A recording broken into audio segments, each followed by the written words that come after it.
What's up, y'all? This is your boy Wyclef Jean, and I'm alive right here on South Beach. Hi, I'm Dena Stewart. And I'm Stewart Stewart. And we're alive on South Beach. A show with a little bit of this and a little bit of that. In January, Stewart and I went to the annual NATPE conference. That's the National Association of Television Program Executives. Wow, that's a long title. It's a very long title. In any case, it was a lot of fun.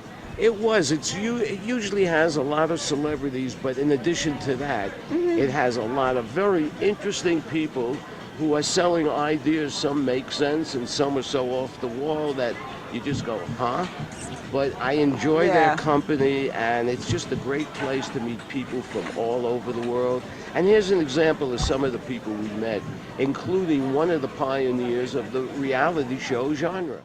Well, here we are again, folks, at the Fontainebleau Hotel, and that means only one thing. This is the annual NATPE conference, and this is where the people who sell shows, create shows, and people who buy shows all come together, and this is the center of the television world for 3 days. And by the way, if you don't think that's a big deal, guess what you're going to be watching next year? It's being determined right here. You know, Robin Williams once said, reality, what a concept. Well, reality has become more than a concept. It's become a genre in television, and it's an opportunity for the public to take a peek into the private lives of some celebrated people. Now, sitting next to me is one of those celebrated people. This is Brooke Hogan, and you had your own reality show on television, first with your dad, and then all by yourself. When you first started out and the show first opened, how old were you at that time? I was about 15 years old when we started filming. So you were going to school? I was. Okay, so what was it like? You did the show, everybody saw it on television, then you went to school the next day. What was that like? I had to quit school because the filming schedule was so brutal. What about the kids in school? Were they supporting you? Were they jealous of you? What was their reaction? Well, I was a little bit of an ugly duckling at first. I was kind of chubby and I had bad skin, so once I got on TV, I was like new cool kid in town. You know, everybody thinks to do a reality show, you put a bunch of cameras in a house and then you walk away and you let people just hang out and see what they do. That isn't how it works, is it? Well, it was for our first season. We were kind of the pioneers right after the Osbournes, so we didn't really know what we were doing. So then once we started running out of content, we would have meetings and say, what's going on in our life? Okay, let's recreate that.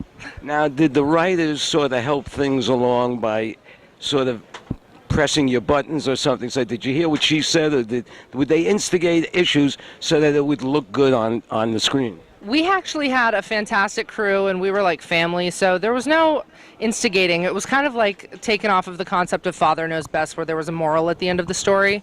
But I will tell you that the hours were agitating, because by the end of the day, you already want to fight because you just want to get the heck out of there. Well, did your father know best?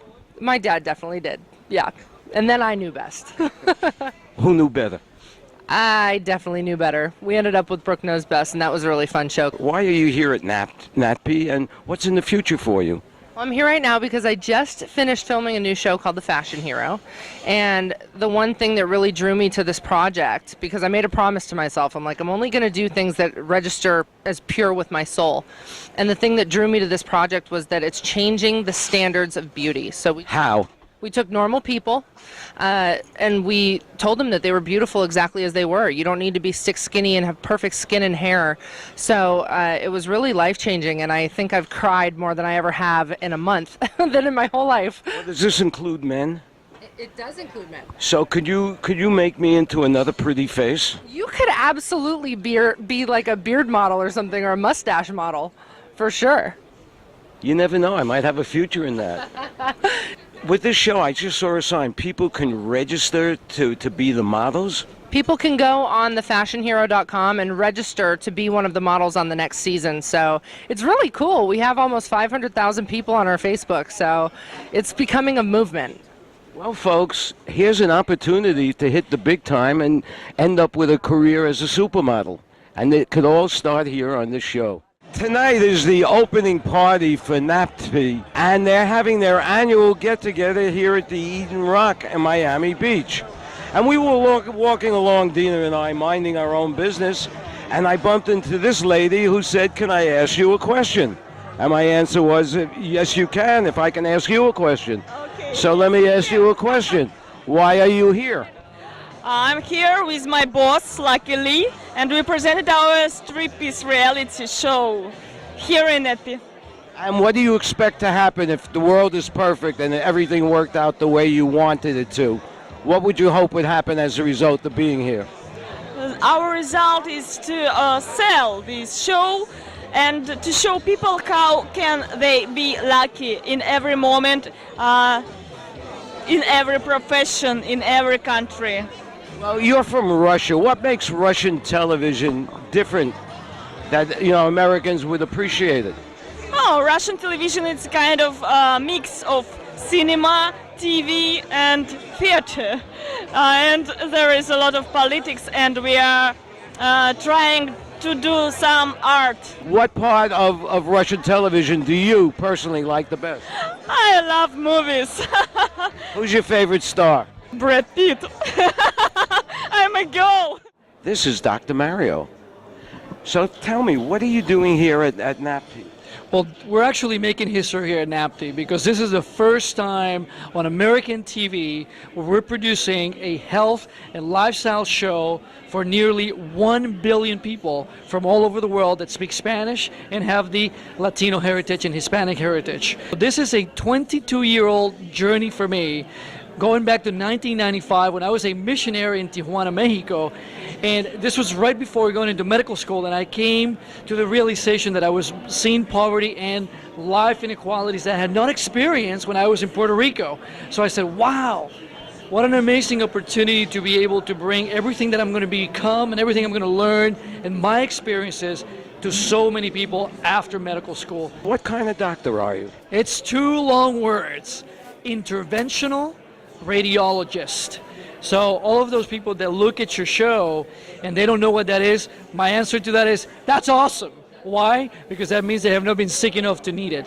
Interventional radiology is a part of the radiology world that does surgery, what's called minimally invasive surgical procedures. You're a different kind of doctor than the entrepreneurial doctor who tends to his practice while he watches the stock exchange. You're in this for the right reasons. It's all heart.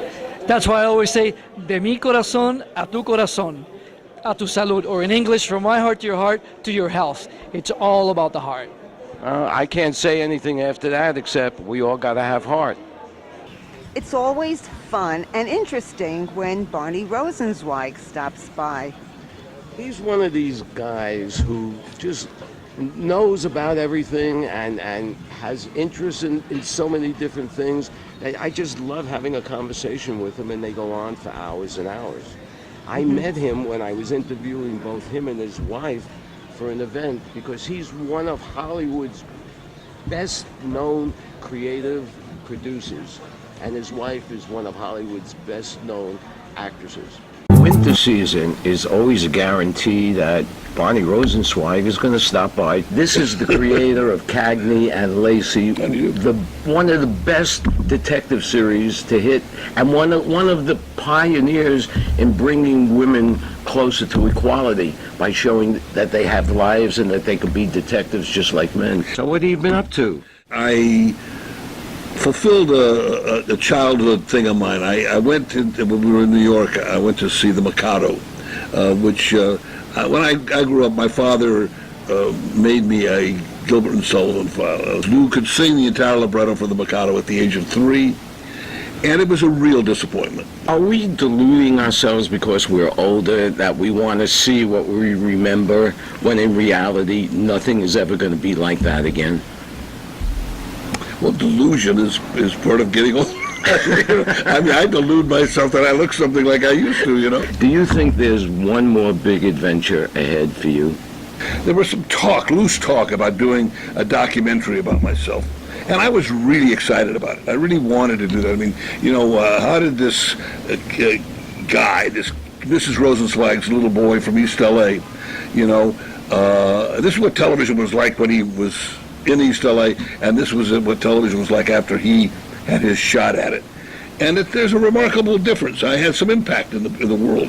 The idea that we would see what television was like after me and what it was like before me was something that it was more than just the typical ego trip for me. The idea that we would do that, it was a fulfillment of what I consider to be a universal fantasy. It was like being able to go to your own funeral and hear what everybody said about you. I'm very proud of what I've accomplished. It never has been as good. Our audience may or may not know that you're married to Sharon Gless, and this is a lady that amazes me because she's always working. What's she up to these days? She has a deal with Simon & Schuster. They want her to write a book about her life, and so she's doing that. She's got a great story to tell, not just Cagney and Lacey, not just Burn Notice, not just Queer as Folk. That's her career, which is certainly... No, I'm interested in Sharon Gless. Yeah, they'll take up a good part of the book, story. But she's had a great story. She has a wonderful family, interesting family, fifth-generation Californian. Her father's family owned most of what is now the San Fernando Valley at one time and lost it over the years, as families do. And her mother's family... her grandfather was Howard Hughes' attorney and Louis B. Mayer's attorney and Cecil B. DeMille's attorney. So she comes by all this naturally, and a very, very fascinating group of people that she comes from. And she's worked with some of the greats of this business and has had a nice long life in it. So it'll be a good read. I can't wait to read it. Plus, she'll write about me. Anyway, thanks for letting me come by today. Thank you. I enjoyed talking to you. Okay, always. The annual events here in Miami are generally fabulous to go to, and among my favorite is the Miami Book Fair.